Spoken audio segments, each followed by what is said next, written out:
Bruce Nesmith, ex-game designer at Bethesda, is giving a lot of interviews these days. He recently spoke to Pressbox PR in a wide-ranging interview, talking about Bethesda games, systems, Todd, the creation engine, and more.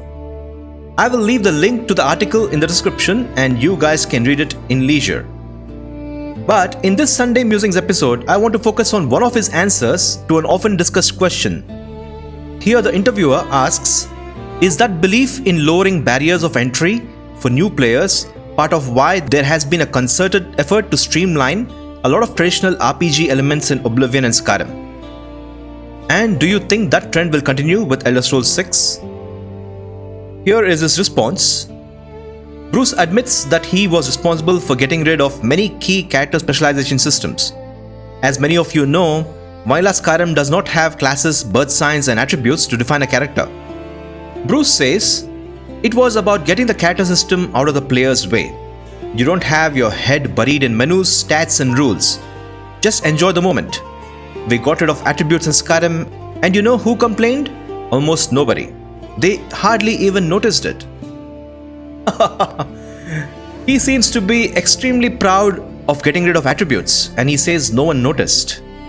I'm not sure about that. Most people who prefer a deeper character creation system and role players noticed. There are lots of threads in discussion forums about this. It just shows how out of touch with the community some of these devs can be. Anyway, let's talk about this. Attributes are the fundamental measurements that define a character's inherent abilities. Skills give us an indication of how well a character performs specific actions like swinging a sword or firing an arrow, casting a spell, and so on.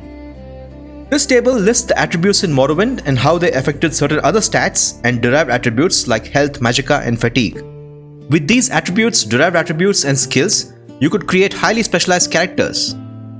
So in that case, why were attributes removed in Skyrim?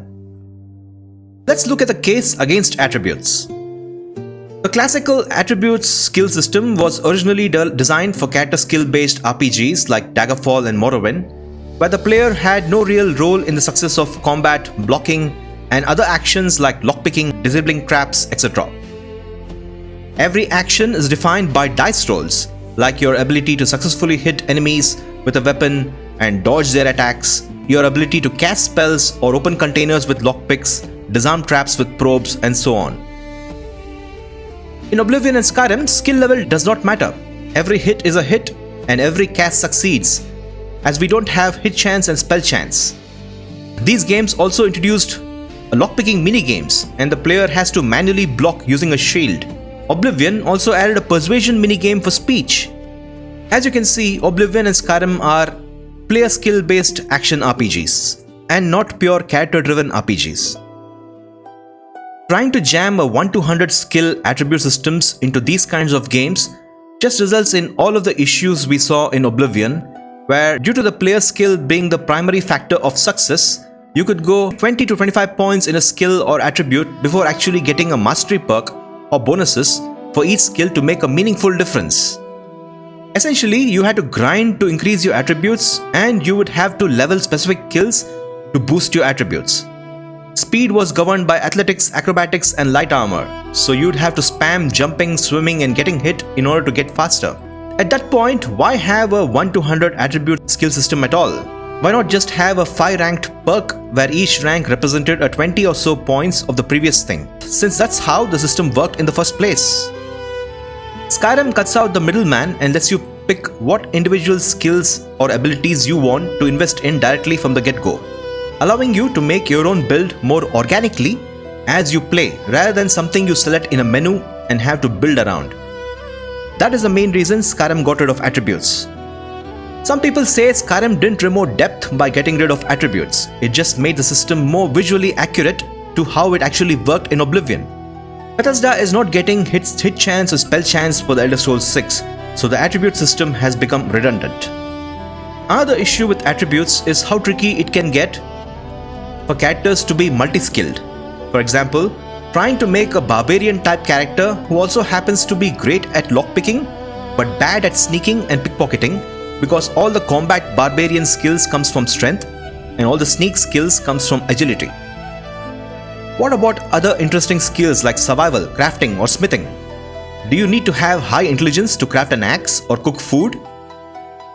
So there you have it. These are the cases against attributes. If you have any other examples, do add them in the comments.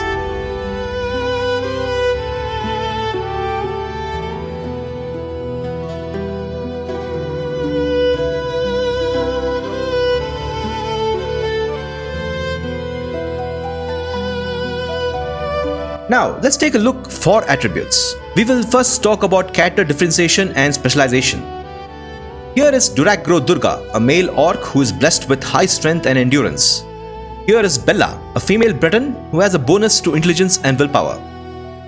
If Durak and Bella face off in a fight using melee weapons, Durak destroys Bella, as his hits will do more damage and he has a larger stamina pool. His superior strength and endurance ensure his victory. If they both opt to use only magic, Bella will obliterate Durak with her high magicka, superior casting abilities, aided by her intelligence and willpower. As you can see, both are highly specialized characters. Let's go to Vanilla Skyrim. Here we have Jean-Francois, a male Breton, and here is Minerva, a female Red Guard. All we have to differentiate these characters are the race and some minor boosts to skills. If both of these characters face off at level 1, who will win? Your guess is as good as mine. Both Jean-Francois and Minerva can swing weapons and cast spells in a competent manner, as there is no hit chance and spell chance here. Most importantly, there are no governing attributes to aid specific playstyles in Skyrim. This is also applicable to NPCs. In Morrowind, you will feel the difference when you face an axe-wielding orc or a Nord compared to facing an axe-wielding Bosmer or a Breton. If you, the player, is playing as an orc, you will struggle to keep up with speedy Argonians as they have a boost to their speed attribute. In Vanilla Skyrim, these differences are virtually non-existent. Do note, I have not considered racial abilities, powers and perks here, as the goal of this comparison was to show how attributes exist as a representation of your character's capability and also play a role in further establishing the identity for each playable race. So as you can see, right out of the bat, Skyrim is at a disadvantage when it comes to character specialization and NPC differentiation. The main issue here is the lack of attributes. Let's talk about attribute manipulation. This is a big one. In Morrowind, NPCs and creatures could use magic to play around with your character's attributes. Greater Bone Walkers could approach your character and cast a spell to drain or damage strength or endurance. Wawan Spectres in Dwemer Ruins can drain willpower and luck. When your character's strength goes to 0, you cannot move. If your intelligence goes to 0, you can't cast spells. Facing such enemies added a lot of unpredictability that is sadly missing in Skyrim. NPCs and creatures in Skyrim can only manipulate your health, magicka or stamina.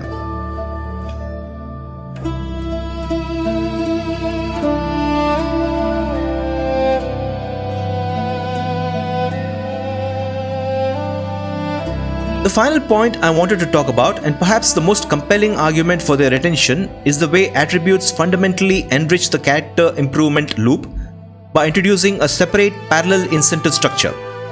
It is not just about grinding individual skills anymore. Players are simultaneously working on two distinct yet interconnected aspects of their character's growth: skills and attributes. Skills represent the practical hands-on abilities, the ability to swing a sword, pick a Glock or cast a fireball. These naturally improve through repetition. However, attributes such as strength, intelligence, endurance and agility act as foundational scaffolding for the entire character. They dictate base potential, govern the effectiveness of a cluster of related skills, and determine crucial secondary statistics like health, magicka and fatigue. Having both skills and attributes means the player has more than one path to feel a sense of progression. You may be diligently practicing your blade skill, but you are also investing points earned through leveling into your strength attribute, which not only makes your blade strikes hit harder, but also increases your carry weight and maximum fatigue. This dual-layered approach is fantastic for role players and anyone who appreciates depth, because it means more options and more meaningful decisions during the leveling process. This system moves beyond a simple linear progression, offering layers of customization and strategic choice that allow a player's character build to feel truly unique and personal. So there you have it. These are the cases for attributes. If you have any other examples, do add them in the comments. I believe Vanilla Skyrim lost a lot of its RPG feel by getting rid of attributes. However, the benefits of an attribute system can be emulated with a well-designed skills and perk system. RPG design isn't some strict set of dogma that every system needs to follow and perfectly emulate.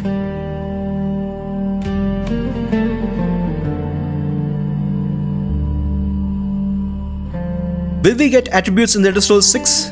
Nope, I don't think so. I only wish Bethesda would look at the pros and cons when getting rid of key RPG systems in the future. I also hope Bethesda designs better perks that replace what attributes gave us. Do share your thoughts on what we discussed today. I shall see you in the next one.